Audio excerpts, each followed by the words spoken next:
د نیمې نه سیوا پښتانه چې دي دا به د روژو قضایي راولي.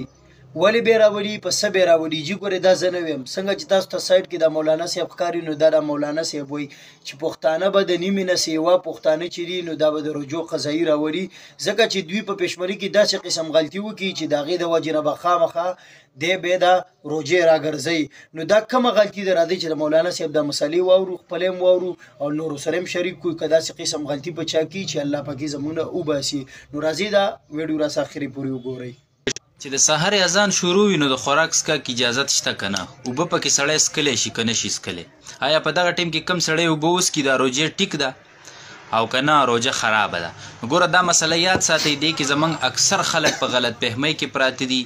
اکثر بعضې پخوانو مشرانو کې دا عادتونه د پخوا نه پاتې دي، یا بعضې مشرانو زنانو کې یا بعضې مشرانو سړو کې، او بیا دا چونکې د نسل نه نسل ته منتقل کېږي نو پخوا نه دغسې بعضې خبرې په دې نسل کې را روانې دي چې د اذان به شروع نو مطلب هغوی به اوبه څښلې. نو پخوا خو چونکې د ټایمونو پته نه لګېدله که نه، خو نن سبا خو ټوله نقشه ده او په موبایلو کې صحیح ټایمونه دي.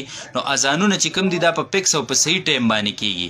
نو ګوره په صحیح ټایم باندې اذان شروع دی او ته په هغه ټیم کې اوبه څښې نو دا روژه ستا اونه شوله. ګورئ دا روژه دې اونه شوله، دا به رسې تر ماښامه پورې او د دې قضا په تا باندې لازم ده چې رمضان المبارک میاشت تېره شي د دې روژې قضا به راګرځې، دا په تا لازم ده. دې کې اکثر خلک بې احتیاطي کوي.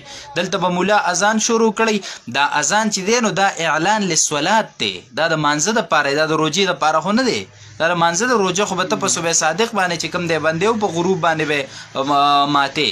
نو دا اذان چې کم دی نو دا خو اعلان للصلات دی، خو مانځه دپاره. نور خو چې کم دی تا ته اکثر اعلان وشي چې وروره روژه بنده کوي 15 منټه پاتې دي مطلب اذان ته، تاسو اوبه موبه وڅښئ. ټیک شوله؟ نو ته به هغې نه مخکې اوبه موبه وڅښې او روژه به بنده کړې. خو لکه داسې خو به نه کړې چې ته اوس هلته اذان شروع شو، اذان په ټایم باندې شروع دی او ته لګې اوبه څښې، نو چې په دې ټایم کې ته اوبه څښې نو ګورې دا روژه ستا اونه شوله، دا روژه ستا اونه شوله، دا به ټوله ورځ نیسي او د دې قضا چې کومه ده نو هغه به د رمضان المبارک نه پس راګرځې.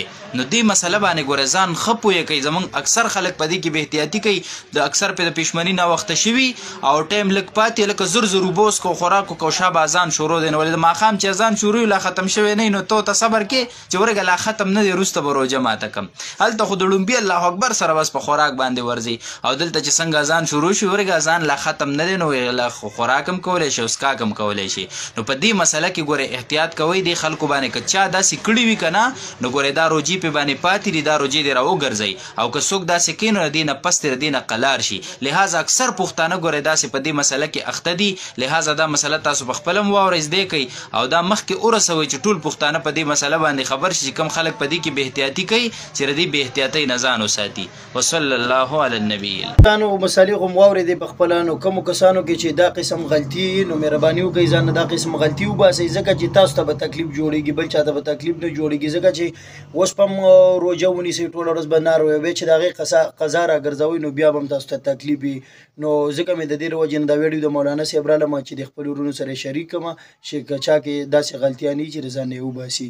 نو ویډیو خپله هم وګورئ او نورو ملګرو سره لازمي شیر کړئ چې ټولو ته دا ویډیو ورسي چې دا غلطیانې د ځان نه وباسي.